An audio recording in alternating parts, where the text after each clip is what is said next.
Assalamualaikum warahmatullahi wabarakatuh. Waalaikumsalam warahmatullahi wabarakatuh. Apa kabar hari ini? Alhamdulillah baik. Ya, syukur alhamdulillah ya. Hari ini kita masih diberikan nikmat sehat sama Allah sehingga kita dapat bertemu kembali di pembelajaran kali ini. Oke anak-anak, sebelum mulai pelajaran, alangkah baiknya kita berdoa terlebih dahulu ya. Silakan kayaknya pimpin untuk berdoa. Sebelum pelajaran mari kita berdoa mulai. Bismillahirrahmanirrahim. Rabbi zidni ilman warzuqni fahman birahmatika ya arhamar rahimin. Beri salam. Assalamualaikum warahmatullahi wabarakatuh. Waalaikumsalam warahmatullahi wabarakatuh. Ibu absen terlebih dahulu ya. Syakira Fadila Hadir. Aura Elvira Hadir. Rahma Rizkia Sera Nurrahma Hadir. Alhamdulillah semua hadir ya. Nah, sebelum ke materi selanjutnya kita ulas sedikit ya materi minggu lalu. Ada yang ingat minggu lalu kita membahas materi tentang apa? Beriman kepada malaikat. Beriman kepada malaikat. Coba pengertian beriman kepada malaikat itu apa? Meyakini dengan sepenuh hati bahwa Allah telah menciptakan malaikat sebagai makhluk Allah untuk melaksanakan segala perintah Allah. Nah, tepat sekali. Jadi, beriman kepada malaikat itu adalah meyakini dengan sepenuh hati bahwa Allah telah menciptakan malaikat sebagai makhluk Allah untuk melaksanakan segala perintahnya. Nah, karena kalian sudah paham dan masih mengingat materi minggu lalu, kita lanjutkan ya materi selanjutnya, yaitu tentang beriman kepada qada dan qadar. Qada dan qadar.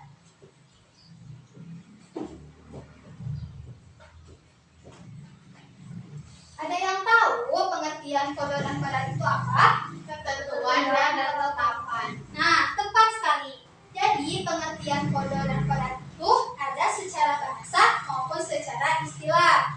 Qada secara bahasa artinya adalah ketentuan, ketetapan maupun sifat. Sedangkan menurut istilah, qada itu adalah ketentuan Allah yang tercatat di Lauh Al-Mahfuz sejak zaman azali. Ketentuannya itu sesuai dengan kehendaknya dan berlaku untuk semua makhluk Allah. Yang kedua adalah qadar. Qadar secara bahasa artinya adalah ketentuan yang telah diwujudkan. Sedangkan menurut istilah, qadar adalah ketentuan Allah yang memiliki sifat maha kuasa atas ciptaannya. Nah, ciptaan Allah ini ada melalui proses atau melalui hakikat sebab akibat. Hal ini dimaksud dengan al-haqqu. Contoh dari al-haqqu ini seperti wujudnya anak karena adanya orang tua, atau wujudnya harta benda karena adanya hasil usaha dari manusia. Yang kedua, ada ciptaan yang tanpa melalui proses. Contohnya seperti kisah Nabi Isa yang lahir tanpa adanya ayah ataupun bapak. Nah, hal ini disebut dengan al-amru. Jadi, kalau misalnya al-haqqu itu adalah ciptaan yang melalui proses, sedangkan al-amru tanpa proses. Nah, qada dan qadar ini tidak dapat dipisahkan. Kenapa? Karena qada adalah ketentuan yang sudah direncanakan. Ketika ketentuan ini sudah terencana ataupun terlaksana, hal ini dimaksud dengan qadar. Paham sampai sini? Paham? Paham. Nah, beriman kepada qada dan qadar Allah artinya adalah meyakini dengan sepenuh hati bahwa Allah telah menentukan segala sesuatu yang terjadi pada makhluknya. Hukum dari qada dan qadar Allah itu adalah fardhu ain, artinya adalah wajib. Nah, Ibu lanjutkan ya. Qada dan qadar Allah ini dibagi menjadi dua.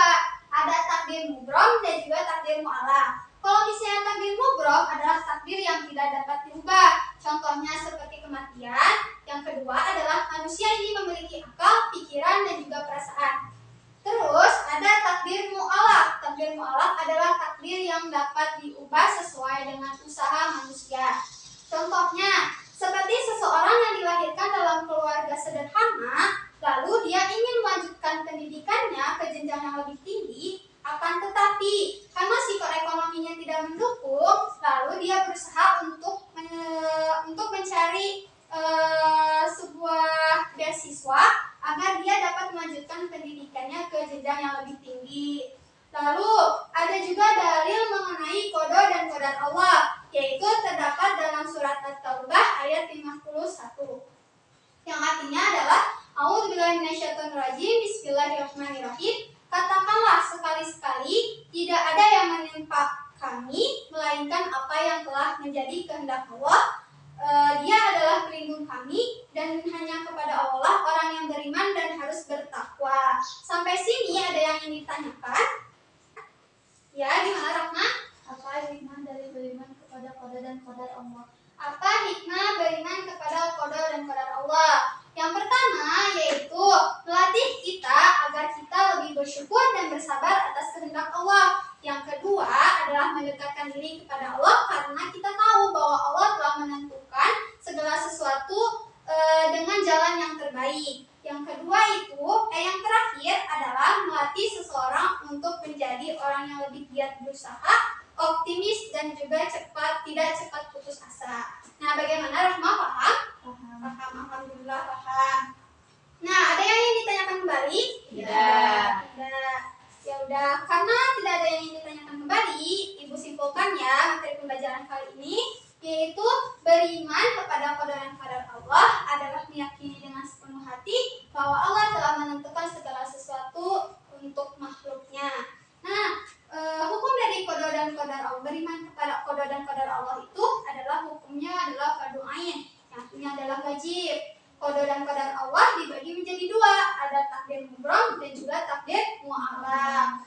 Nah, karena tidak ada yang ingin ditanyakan dan Ibu rasa kalian sudah paham, Ibu tugaskan ya untuk minggu depan kalian rangkum materi mengenai qada dan qadar atau mengenai beriman kepada qada dan qadar Allah dan dikumpulkan minggu depan ya.